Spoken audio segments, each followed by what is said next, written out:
Жүрекпен қалау. Содан сұрақ қойып жатыр едік. Иә, Баласа ханым, сіз қай ауылдан келдім дедіңіз? Жетісай ауылынан келдім. Жетісай ауылынан, иә. Ол жерде сет тарта ма екен? Сет тартады, иә. Кәдімгідей дамыған ауыл ғой. 2 этаж үйлеріміз бар. Нормальный негізі жағдайымыз. Болашақта қалаға көшіп жатсақ, қалада тұратын болсақ, сондай ойыңыз бар ма негізі? Қай қала? Жетісайда қалаға мысалы. Жетісайдан Алматы қаласына деген секілді. Алматыда? Алматыда тауықтарымды қалай сатамын мен? Не істеймін ол тауықтар? Тауықтарымды алып келемін онда өзіммен. Керемет, яғни сіз Жетісайда тұрамыз деп жатсыз, иә? Келешекте. Жоқ, негізі сізге қай жақ удобно негізі? Алматы, Шымкент, Жетісай қайсы? Маған негізі Алматы қаласы ұнап келе жатыр. Осы жерде болашақта, осы жақта болашағымызды құрсақ деген ниетім бар. Негізі мен білуімше сіз Тараздыкісіз, иә? Иә. Неге Таразда тұрмаймыз? Қайын жұртқа жақын болып. Дөп түскен сияқтысыз. Себебі енді Таразда ыстық қала, менің туған қалам дегендей, бірақтан Алматы қаласында көп мүмкіншіліктер бар, қызықтар бар деген секілді. Өміріміз қызығырақ өтетін секілді осы қалада. Онда мен тракторларымды сатам да, содан кейін Алматыдан үй алайық. Онда бұйырса бәрі жақсы болып кетіп жатса енді.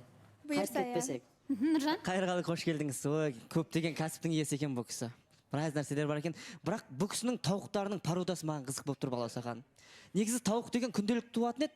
Бұл кісінің тауығы жылына 1 рет туады екен тауықтар. Сол қандай тауық ол? Маған қызық болып тұр. 67 иә нақты саны? 68 ғой. 68. Иә. Мен сенің тауықтардың түрлерін білмеймін, бірақ менікі еркек и әйел тауық. Атеш и тауық қой. Басқа жоқ. Аягөз. Қайырлы күн баршаңызға. Қош келдіңіз Қайырғали. Енді жаңағы айтып жатыр ғой Аделя. Сіздің мамаңыз негізі көре ма эфирде? Жаңағы Аделя туралы ой қандай деген сияқты. Әке-шешеңіздің ойы. Мамам қосылайық жобасын үзбей көреді. 2 телевизоры бар үйде, кухняда и залда.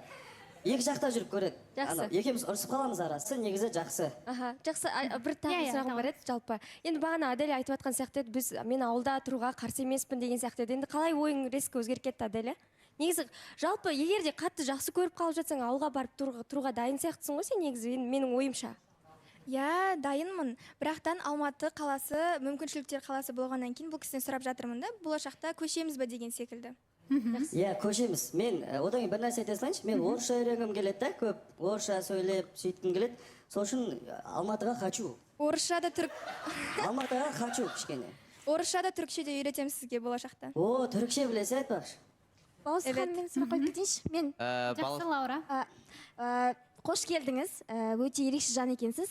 Осы жерде сұрағым болып тұр да, сіз Аделяны білесіз ғой, өте бір күшті билейді, современный танцы деп жатады ғой, сондай билейді. Сіз соған көзқарасыңыз қалай? Жалпы болашақта билеп жатса, рұқсат бересіз бе соған? Әрине, өзім қосылып билеп, сол үшін келдім, конкретно би ұнап қалды. Сол үшін келдім. Тиктокта аран көремін да. Ойламаңыздар, біз жақта тикток жоқ деген сияқты. Бәрі бар бізде. Сол үшін Аделяны көріп, сол би үшін келдім негізі. Ассалаумағалейкум, Қайырғали, қалыңғай. Қайырғали негізі біздің Аделя қызымыз кішкене заманауи жігіттерге не істейді, жақсы көреді. Сен мысалы киіп келген рубашкаңмен түркі киіп келіпсің, сақалың өсіп кеткен, былай эфирға қарай тураламадың ба? Мәсімді айтсай, мәсімді. Мәсімді.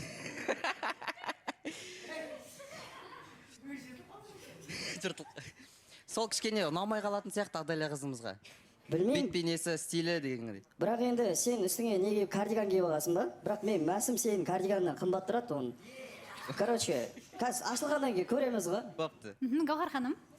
Қайырғали, қош келдіңіз. Сіздің енді атыңызды әрең жаттап отырмыз мына жерде. Мына эфирді сіз Еркелетіп көріп қайыр жүрсіз. десеңіз болады. Иә, Қайыр. болды, еркелетем.